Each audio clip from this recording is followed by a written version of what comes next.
encontramos en el Museo del Lugar de la Memoria, lugar donde hemos recopilado información acerca del conflicto armado interno, el cual se verá reflejado en el contenido de este video. Acompáñanos. Uno de los factores por los que se dio el conflicto interno es el sector educativo, ya que el Sendero Luminoso reclutaba a sus dirigentes y a sus militares con educación superior y se aprovechaban del abandono del sector educativo para expandirse por todo el país. Fue en las universidades, institutos y algunas academias fueron los lugares en los que el Sendero Luminoso reclutaba a su mayoría de militantes y a algunos de sus dirigentes. Otro de los factores que condujeron a que el conflicto armado interno se diera en el Perú entre los años de 1980 al 2000 fue la fuerte desigualdad social que sufrían muchos peruanos, acompañado de la ausencia del Estado en diversas partes del país. De acuerdo a información obtenida del Lugar de la Memoria, nos dice que innumerables testimonios afirman que algunos peruanos optaron por la violencia debido a esta falsa promesa que otorgaban los grupos como el Sendero Luminoso y el MRTA de brindarnos un país diferente. Es por esto que muchos peruanos creyeron que la única manera de hacer prevalecer sus derechos era a partir de la violencia, lo que años más tarde hemos aprendido que la violencia solo nos puede generar más violencia. Además, esto se vio reflejado en la falta de políticas de desarrollo social, lo que nos mostraba el desinterés del Estado en querer que lugares como la sierra y la costa crecieran tanto económicamente como socialmente. Incluso podríamos decir que no era prioridad del Estado estos lugares, ya que se estaban como que excluidos de la capital. Si recordamos lo que sucedió previamente al conflicto armado interno, también tenemos de que recién en el año 70 hubo la primera votación de personas analfabetas, lo que nos refleja la clara desigualdad social que había entre unos peruanos y otros. Recordemos también que en ese entonces hubo el apogeo de lo que fue inmigración, ya que muchas personas, tanto de la costa y de la sierra, venían a Lima para buscar un mejor futuro para sus familias. Sin embargo, aquí no se encontraron con una realidad tan agradable, ya que hubo lo que fue la discriminación, la exclusión social, y no tenían el apoyo completo del Estado. Es por esto que también hubo barriadas. Lo que sin querer podríamos decir que generó un resentimiento en estas personas y contribuyó de alguna u otra manera a que el conflicto armado interno se diera. Gracias.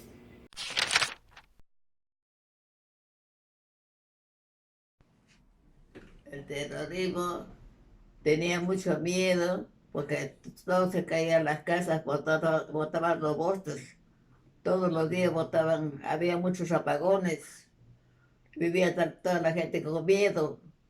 Ya no caminaban por la vereda, caminaban por el centro de la pista, porque teníamos mucho miedo. Hasta los cines ya no iba la gente, de miedo del terrorismo.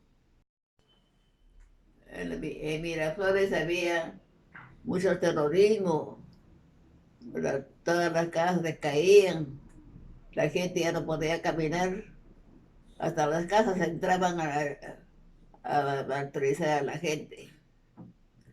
Y se vivía, era una vida horrible, ya no se podía caminar ya. Buenas tardes. Eh, en primer lugar quería preguntarle cuál es su nombre. Buenas tardes, mi nombre es Rosa Luz Campos Sánchez, ¿Qué edad tiene? 48 años. Con respecto al conflicto de amor interno que se vio entre los años 80 hasta los 2000 aproximadamente, ¿cuál ha sido su experiencia o cómo vivió usted durante esas épocas?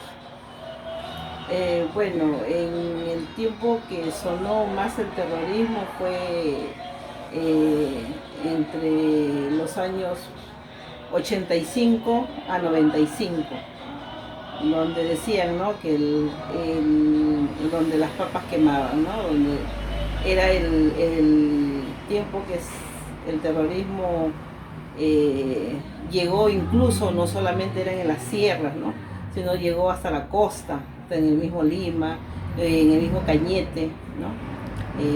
Una experiencia muy cercana fue también la de 1988, cuando justo estaba culminando la secundaria, hubo un ataque terrorista a la comisaría de Nuevo Imperial, ¿no? ¿Usted vivía ahí? Sí, muy cercano. Eh, era fue un ataque a la comisaría de Nuevo Imperial. Ahí trabajaban personas muy conocidas nuestras. ¿Familiares, amigos? Bueno, entre ellos, ¿no? Había un ahijado de mi padre, hubo un hijo, un hermano mío, ¿no? Gracias a Dios, bueno, mi hermano fue un sobreviviente de ese ataque terrorista, pero ahí en esa comisaría fallecieron 5 efectivos policiales y 2 civiles. Durante esa época también, más o menos cuántos años duró los ataques, los atentados. ¿Usted dónde se encontraba también aparte, no solo en Lima, me dice, ¿no? También en provincias? Bueno, yo justo como le digo, el ataque que viví así en carne propia, con personas muy familiares, muy cercanas a nosotros, fue cuando justo culminaba la secundaria. Bueno, luego terminaba la secundaria,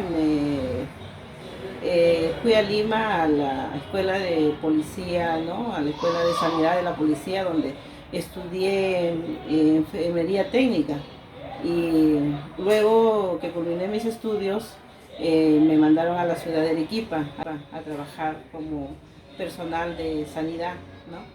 Ahí tuve muchos compañeros donde se iban a las sierras, ¿no? A hacer también, a tener su puesto sanitario junto con la policía. Y bueno, muchos resultaron heridos, muchos resultaron incluso fallecidos. Tuve promociones míos, ¿no?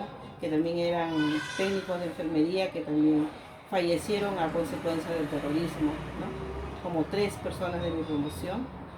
Y bueno, también estuve en Mollendo. Mollendo también fue un sitio donde abundó el terrorismo, ¿no? Era, como le decían, una zona roja de terrorismo. Y justo nuestro puesto de sanidad lo teníamos en Mollendo, en un asentamiento humano. Ese asentamiento humano tenía el nombre de que todas las personas que vivían cerca eran terroristas, ¿no? E incluso nosotros atendíamos las personas que llegaban heridas a consecuencia del terrorismo, ¿no? Y hasta el día de hoy, ¿usted cómo cree que ha cambiado la situación después de esos años en el momento, ¿no? En la actualidad? Claro, se notó, ¿no? Se notó el cambio, ¿no? Cuando supuestamente, ¿no? El gobierno de Alberto Fujimori, ¿no? Acabó con el terrorismo. Y hoy en día, bueno, ya no se escucha mucho, ¿no? Pero sí se notó que acabó con el terrorismo, ¿no? Ok, señora, muchas gracias por su entrevista y su declaración. Gracias. Primero que nada, buenas tardes. ¿Cuál es tu nombre? José Crisanto, ¿Qué edad tienes? 53. ¿Cuál fue tu reacción cuando vivías entre los 80 y los 2000? Bueno, bastante temor, bastante miedo porque en esa época invadió un poco el país, ¿no? Las guerrillas terroristas, ¿no? Llamadas así terroristas por los gobiernos de turno, ¿no es cierto? Que comenzaron a venir desde, como yo decía, desde el campo de la ciudad, iban tomando poblaciones, iban tomando poblados, iban tomando distritos, y así poco a poco iban avanzando, y los gobiernos al comienzo no les dieron mucha atención, y nosotros que estamos en Lima tampoco pues nos habíamos afectado, pero poco a poco como nos fueron acercando al departamento de Lima, ya comenzamos a sentir temor, bastante miedo, los coches bombas diarios, ¿no es cierto?, la muerte de civiles, la muerte de policías, la muerte después de militares, ¿no? Porque al medio, que nos quedamos al medio, la gente, la población, digamos, común y corriente, ¿no es cierto?, nos quedamos en el medio entre cuando mataban los terroristas, cuando mataban los policías con los militares, ¿no? Si llegamos a ese extremo, ¿no es cierto?, ojo que tal vez con la detención de Abimael Guzmán, medio que se calmó esto, ¿no? Lamentablemente pasó un hecho bastante doloroso para nuestro país por lo de Tarata, y a raíz de esto el gobierno cambió de táctica, ¿no es cierto? Y lograron capturar a Abimael, que era el cabecilla de este movimiento, ¿no es cierto? Movimiento, pues, delincuencial, ¿no? Bastante asesino, ¿no? Que nos tuvo así. Y bueno, ya a partir de ahí comenzó a caer el tema del terrorismo, ¿no es cierto? Comenzamos a sentirnos un poquito más seguros. Pero luego vino pues, también el tema de Fujimori en el 95, entre el 95 y el 2000, ¿no es cierto? Que si bien es cierto, comenzó a estar la mente, había una cierta bonanza económica, como el país comenzó a resurgir todo. Hubieron temas, pues, posteriormente cuando nos enteramos, ¿no? mucha digámoslo así, temas de corrupción, ¿no? Pero también con muertes lamentables, ¿no? Digamos, a través del grupo paramilitar que tenían también, ¿no? Comenzaron a asesinar gente, no solamente, digamos, metido en movimientos terroristas, sino también, digamos, que arrasaban con todo, ¿no? Arrasaban con buenos y malos, digamos, ¿no? Entonces, igual comenzamos a sentir un poco de temor, ¿no? Pero ya bueno, eso fue hasta el 2000, de ahí ya para adelante ya es otra historia, ¿no? Pero más o menos han sido así unas épocas violentas por las que hemos pasado nosotros, y esperamos porque nunca más vuelva a pasar con las generaciones que vienen atrás, ¿no es cierto? Listo, gracias. Cuando fuimos al lugar de la memoria, nos pudimos percatar de infinidad de testimonios de personas que vivieron en carne propia lo que fue el conflicto armado interno. Dentro de estos testimonios encontramos el caso de Georgina Gamboa, la cual nos relata que a la edad de 15 años, militares entraron a su casa y la tuvieron cautiva, donde no solo sufrió maltrato físico y psicológico, sino que también la abusaron sexualmente. Producto de esta violación, ella quedó embarazada de una niña. Ella nos cuenta que durante el embarazo ella mostraba rechazo al bebé debido a que en su imaginación pensaba que podría nacer como un monstruo, ya que después de todo fue producto de una violación. Una vez nacida la niña, Georgina no mostraba lo que es el afecto materno, incluso pensó en darla en adopción. Sin embargo, después de un tiempo decidió quedársela. Ella nos relata que en toda la infancia de la niña y juventud, ella hacía todo por ella, sin embargo no le nacía el amor de madre, ya que de alguna u otra forma todavía le recordaba lo que sufrió cuando todavía era una niña, a la edad de 15 años, que fue la violación. Ahora su hija ya es mayor, ya tiene niños, y ella nos relata que el amor que no le pudo dar a su hija, recién lo empieza a expresar con sus nietos. Intenta decirle ya cuando ella ya es adulta, y hacerle recordar que sí la quiere y que siempre va a estar presente para ella.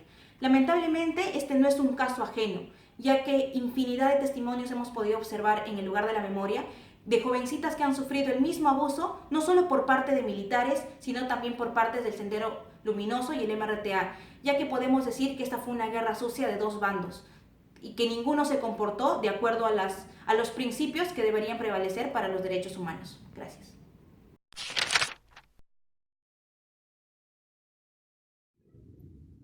Después de haber recopilado la información para realizar este video, nuestro grupo sí considera que es necesario realizar un trabajo de memoria acerca del conflicto armado interno en nuestro país. En primer lugar, para que no se repita, si bien es cierto que la globalización hoy en día nos permite ser más tolerantes y comprensibles ante las distintas realidades que suceden en el Perú y en el mundo, no implica que podamos volver a generar un contexto similar a donde se desarrollaron estos actos violentos. En aquella época, la sociedad rural andina se sentían y eran excluidos de la sociedad peruana en general. A pesar de ello, clamaban justicia ante el gobierno peruano. Sin embargo, estos solo veían el problema como uno de los más que existían y que tenía el Perú en aquel entonces, lo cual eran ajenos a ello. En segundo lugar, es porque este hecho fue uno de los más sangrientos para el siglo XX en la historia de nuestro país, lo cual ha creado un punto de inflexión y por ello es que es necesario no volver a cometer los mismos errores para poder consolidarnos como nación, como peruanos y poder construir un mejor futuro. Muchas gracias.